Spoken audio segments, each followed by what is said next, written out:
네, 국가정보자원관리원 사태 사흘째.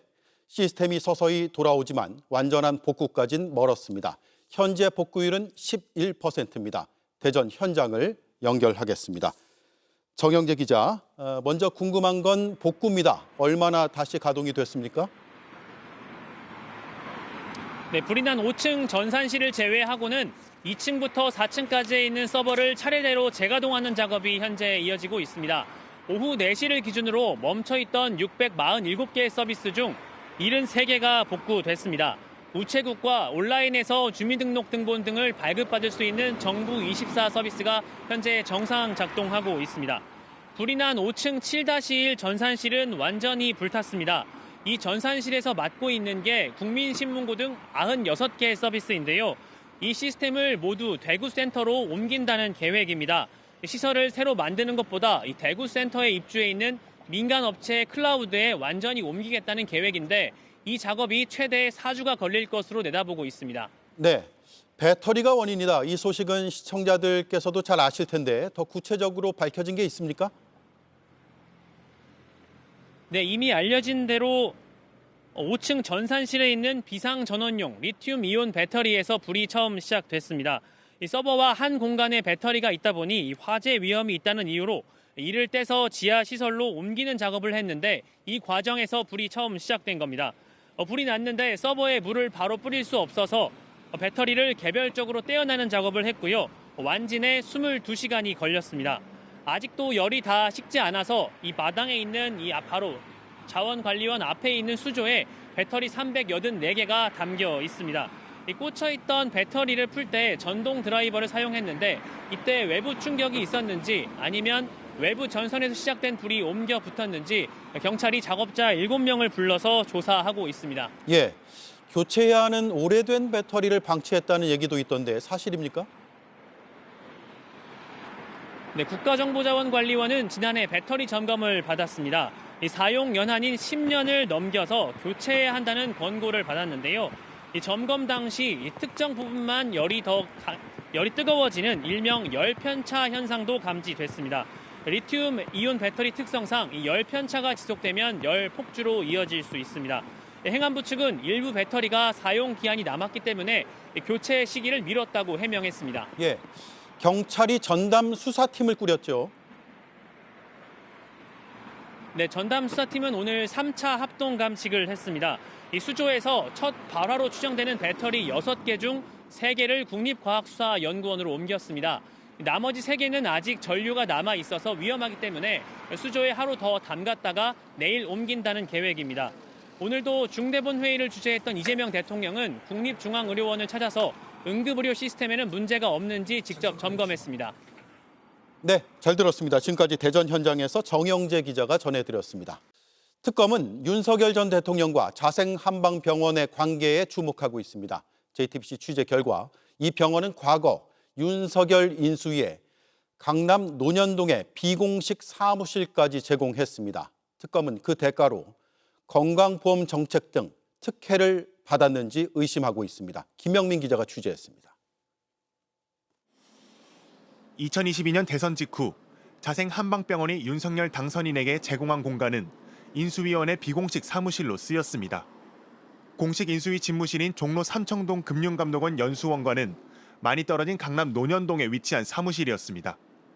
사무실이 있던 건물은 자생한방병원의 관계사가 소유하고 있었습니다. 윤석열 정부 인수위 사무실이 있던 빌딩입니다. 자생한방병원 본사가 바로 옆에 있습니다. 여기 건물이 그 자생 사무실이 있는 건물인 거예요? 네, 이 건물도 그렇고 서쪽 건물도 그렇고. 아, 그럼 다 자생분들? 예, 야생분들 거기 선생님도 오셔갖고 강의도 하고 그런 거 하고 있어요.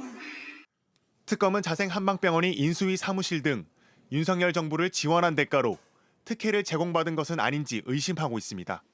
특히 윤석열 정부에서 한방병원에 유리하게 바뀐 국민건강보험 관련 정책들을 들여다보고 있습니다.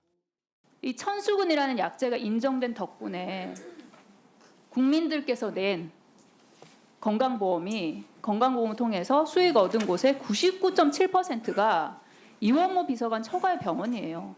원내 탕정실을 갖고 있는 게 전국에 한 16개 정도 되는데 그래서 전국적인 체인을 갖고 있는 자생한방병원이 규모상으로 사실상 이권을 독점한 것이다. 이렇게 이에 자생한방병원은 대통령직 인수위원회와 임대차 계약을 맺고 사무실을 임대해준 지극히 정상적인 부동산 거래였다고 설명했습니다.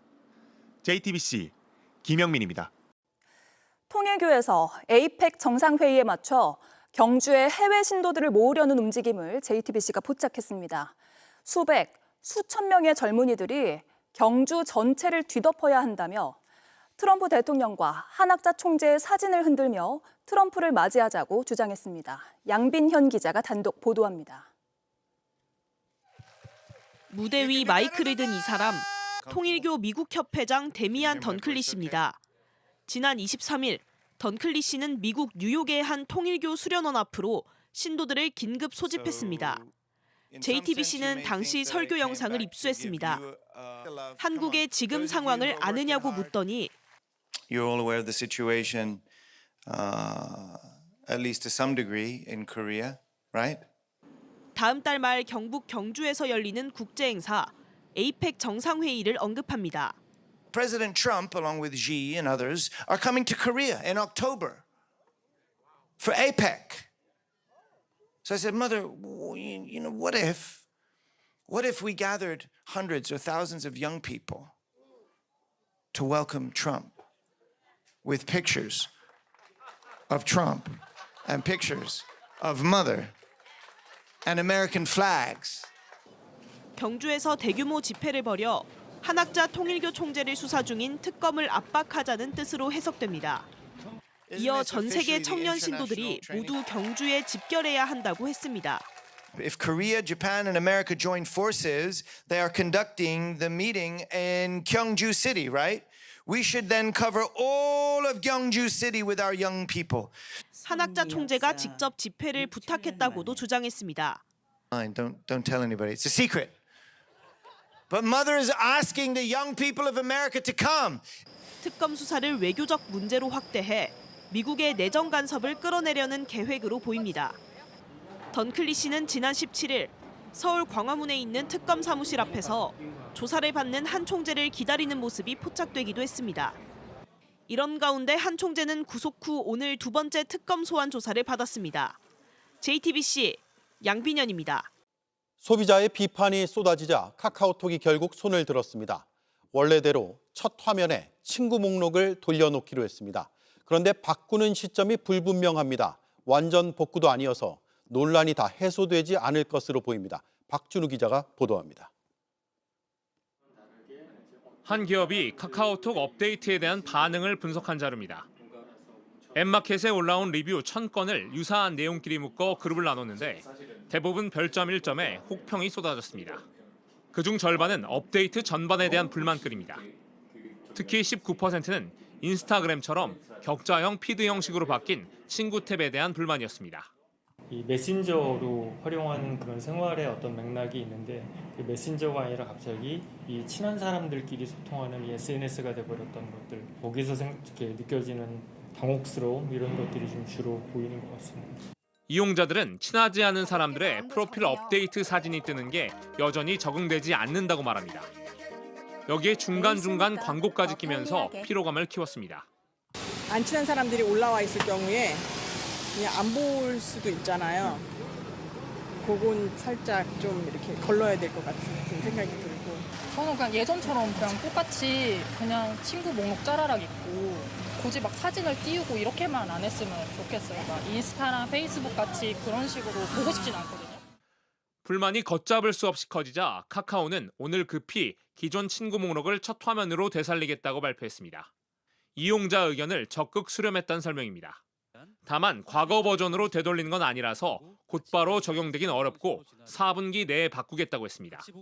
또 지금의 PD형 게시물을 별도의 메뉴를 통해 유지하겠다는 입장이어서 논란이 계속될 가능성도 있습니다. 변화를 추구하려면은 그거에 대해서도 조금은 차근차근 물어보는 과정 같은 것들이 좀 있으면 좋았지 않았을까? 카카오 측은 친구 목록으로 되돌리면서 피드 형태도 선택적으로 제공하는 시스템을 개발하는데 시간이 걸린다고 설명했습니다. JTBC 박준우입니다. 고 이재석 경사는 갯벌에서 해산물을 캐다 고립된 노인을 구하고 숨졌습니다. 불과 보름 전 있었던 일인데 바로 그 갯벌에선 여전히 안전 장비도 없이 해루질하는 사람들이 끊이질 않습니다. 밀착 카메라 이은진 기자가 취재했습니다. 이곳은 고 이재석 경사가 해루질을 하던 노인을 구하다 순직한 갯벌입니다. 추모의 꽃다발도 놓여 있는데요. 과연 사고 이후 이 갯벌 풍경은 어떻게 달라졌을지 한번 살펴보겠습니다. 낮 시간 해변은 한산했습니다. 내 집 사람들이 아주 그냥 벌떼같이 몰려와. 낮에는 내가 이렇게 지키고 있으니까 못 들어가잖아. 그러니까 낮에는 안 오고 저녁에 온다고. 밤이 되면 상황이 달라진다고 했습니다. 근데 저기가 제일 위험한 지역이에요. 지금 한 2주 됐잖아요, 사고 난 지가. 근데 그 다음 날도 마찬가지고 그 다음 날도 마찬가지고 안 쫄대. 날이 어두워진 뒤 다시 와봤습니다. 해가 지고 밤 11시쯤 됐습니다. 아침엔 없던 차들이 도로에 길게 늘어섰습니다. 가슴 장화를 입고 랜턴 헬멧 쓴 사람들, 뜰채와 바구니를 들고 갯벌로 들어갑니다. 어민들이 친 통제선은 가볍게 무시합니다. 사람들을 따라 10분 정도 걸어 들어왔더니 바다 한가운데입니다. 사방이 칠흑처럼 깜깜한데 20명 정도가 뭔가를 채집하고 있습니다. 꽃게와 소라를 잡느라 한참 바쁩니다. 소라가 여기 가장 많이 나와요. 이렇게 보면 이 정도 소라는 엄청 큰 거, 이런 거. 구명조끼는 아무도 안 입었습니다. 걸어다니면서 이렇게 해루질을 해야 되는데 구명조끼 입으면 몸이 떠버리니까 그럼 오히려 더 물에 더 이게 또 쓸려가기 때문에. 이번에 사고가 왜 났다고 생각하세요? 그분이 무지한 부분도 있었고요. 간조 시간을 못 맞춘 그게 큰 요인이라고 생각합니다. 시간 맞춰 나가면 괜찮다면서도 때가 돼도 나가질 않습니다. 이제 천천히 나가면서 훑어보는 거예요, 이렇게. 이렇게 보면 이렇게 개가 바닥에 이렇게 있잖아요. 이렇게 쓸어가면서 어민들도 울상입니다. 손바닥 반만도 못한 꽃게까지 잡고 바지락 양식장에서 바지락까지 다 캐가고 있는 실정이라서 이런 사정, 갯벌 있는 어촌마다 다 비슷합니다. 이번엔 충남 당진의 한 해변으로 와봤습니다. 여기 보시면 사망사고 발생 지역이라는 표지판도 붙어 있는데요. 당장 이번 달만 해도 3명이 숨졌습니다. 역시 밤이 되자 사람들이 모여듭니다. 물 옆에서 노래 틀고 술을 마시고 물이 덜 빠진 바다로 뛰어듭니다. 개 잡아드릴게요, 가족. 표지판에 떡하니 야간 출입은 금지라고 써져 있습니다. 그런데 지금이 벌써 밤 12시가 넘었고 사방이 깜깜한데요. 지금 바다에 보이는 저 불빛들이 모두 사람입니다. 앞쪽에는 이제 막 들어가려는 분들도 보입니다. 주말에는 정말 많이 나오시고 성문 나이트클럽이라고 부를 정도로 엄청 그냥 여기 밭이 온통 다 불빛이라고 생각하시면 돼요. 간조 시간이 돼도 나오질 않습니다. 현재 시간 1시 17분입니다. 간조 시간 많이 지났습니다. 빠르게 들어와 주세요. 드론까지 동원해 어르고 달래야 합니다. 술은 몇 병 드셨나요? 한 병 정도? 그게 뭐 들어갔다 나오면 금방 다 깨니까. 술 드시고 들어가면 안 되지 않나요? 이거는 제한이 크게 없어요. 자동차처럼 운전 면허증이랑 이렇게 관계되는 그런 관계가 별로 없어요. 위험한 건 분명한데 제재할 수단은 없습니다. 나오세요라고 말씀은 드릴 수 있는데 이게 아무래도 법적인 어떤 권한이 없다 보니까 야간에는 출입을 통제하는 법안이 국회에 발의돼 있지만 언제 통과될지는 기약이 없습니다. 최근 5년 동안 해루질을 하다 숨진 사람만 38명입니다. 나는 괜찮을 거라고 믿는 건 착각일 뿐입니다. 밀착 카메라 이은진입니다. JTBC 뉴스를 시청해 주셔서 고맙습니다. 저희는 저녁 6시 30분 뉴스룸에서 뵙겠습니다.